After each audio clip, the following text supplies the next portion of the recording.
Bismillahirrahmanirrahim. Alhamdulillahirabbil alamin. Wa bihi nasta'inu ala umuri dunya waddin. Wassalatu wassalamu ala sayyidil mursalin wa ala alihi wa ashabihi ajma'in, amma ba'd.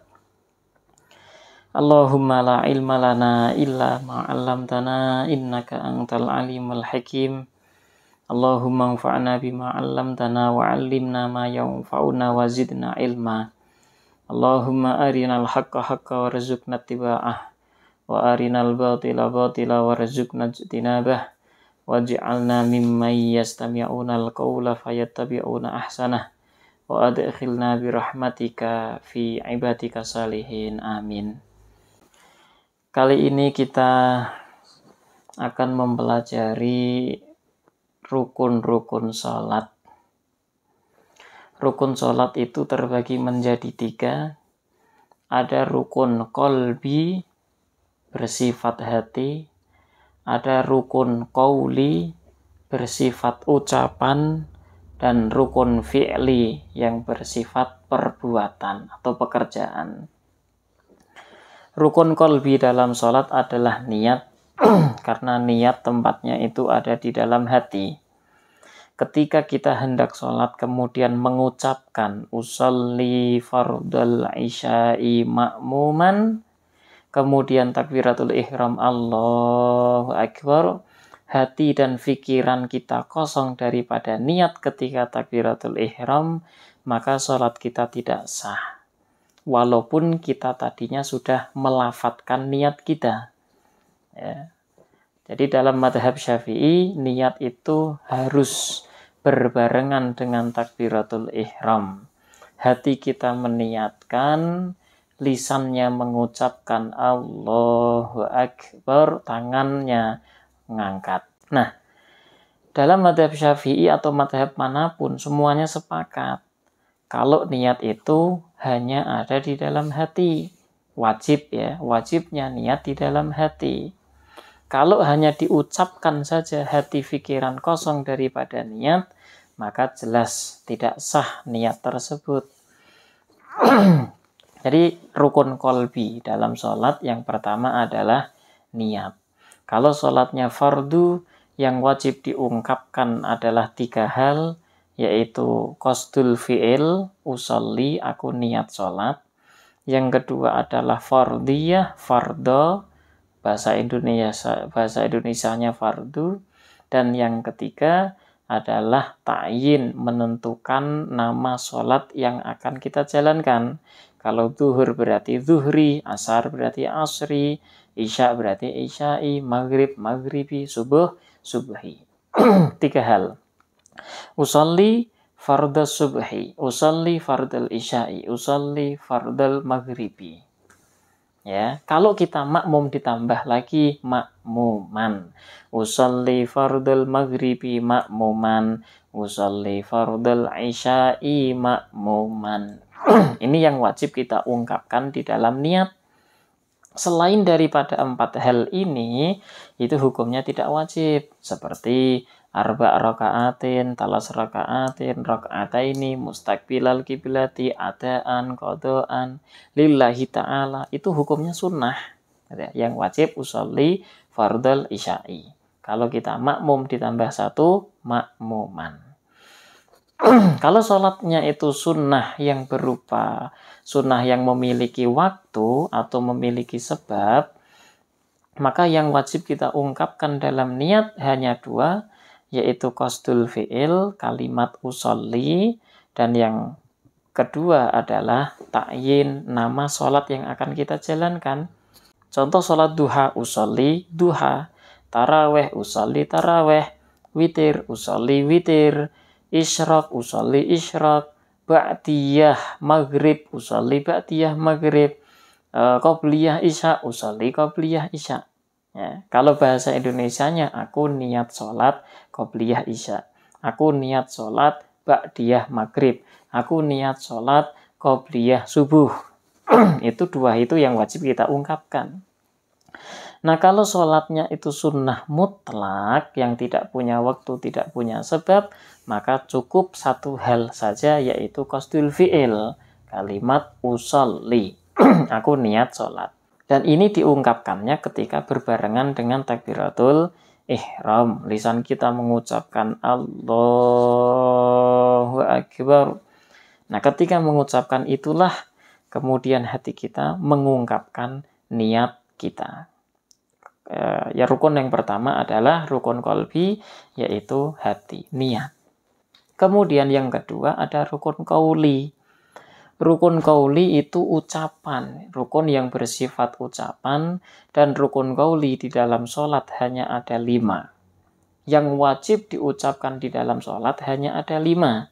Selain daripada 5 ini nanti tidak wajib.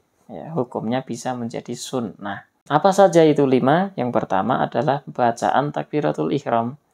Kita mengucapkan Allahu Akbar ketika takbiratul ihram, nah, itu hukumnya wajib. Kalau takbiratul ihram kita bacanya dalam hati, sah atau tidak? Kita diem saja, tangan ngangkat, hatinya niat, terus bacanya Allahu Akbar dalam hati. Atau kita gerakan lisan tetapi tidak muncul suaranya tidak keluar. Sah tidak takbiratul ihram kita? Tidak sah. Kenapa? Karena syarat daripada rukun qauli 5 itu harus isma' nafsih. Telinga kita sendiri harus mendengarnya. Jadi harus kita ucapkan Allahu Akbar. Ya, 1.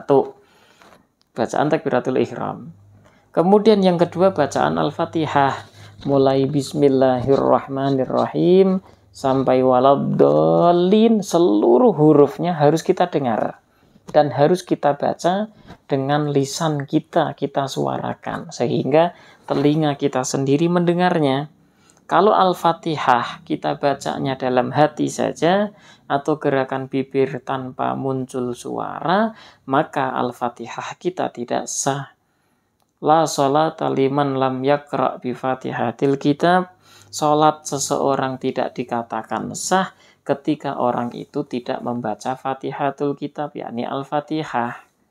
Nah, kata membaca di sini dia itu harus diucapkan dan telinga dia sendiri harus mendengarnya. Kedua, bacaan Fatihah. Yang ketiga, bacaan tahiyat akhir. At-tahiyyatul mubarakatus salawatut thayyibatu lillah sampai asyhadu alla ilaha illallah wa asyhadu anna muhammadar rasulullah. Nah, sampai situ itu bacaan tahiyat akhir. Ya, itu harus dibaca dan harus diperdengarkan kepada telinga dia sendiri.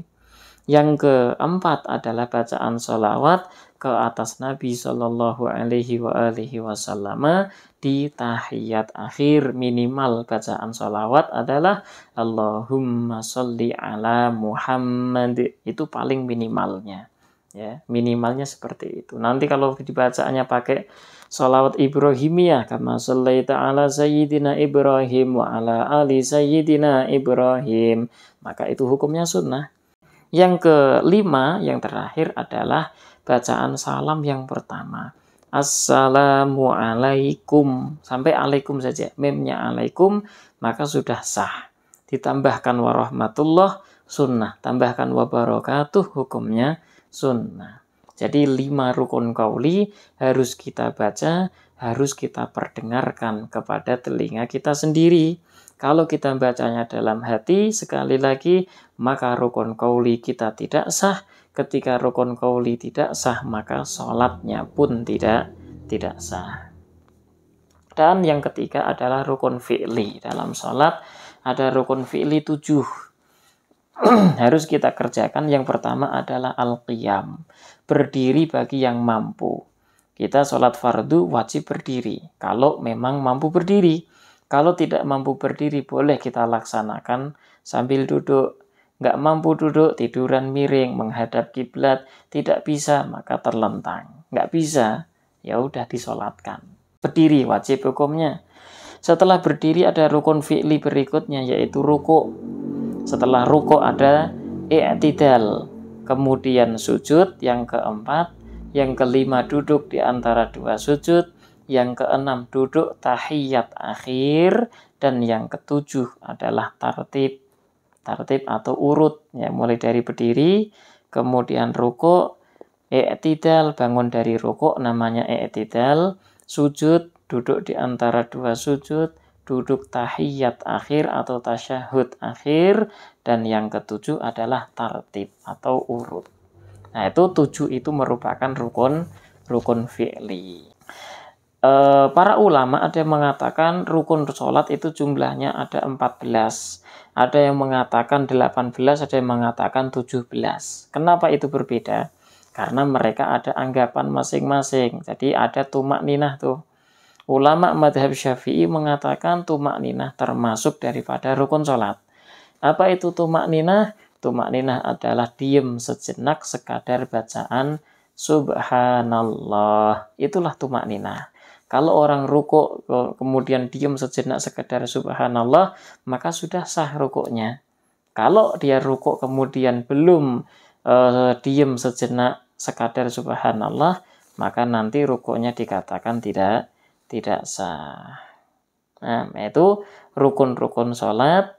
Ada yang qalbi yaitu niat, ada yang qauli ucapan harus kita dengar, terdengar oleh telinga kita sendiri, yaitu yang pertama takbiratul ihram, bacaan Allahu Akbar, kemudian Al-Fatihah di setiap rakaatnya. Jadi makmum, imam ataupun munfarid ketika sholat wajib baca Fatihah ya.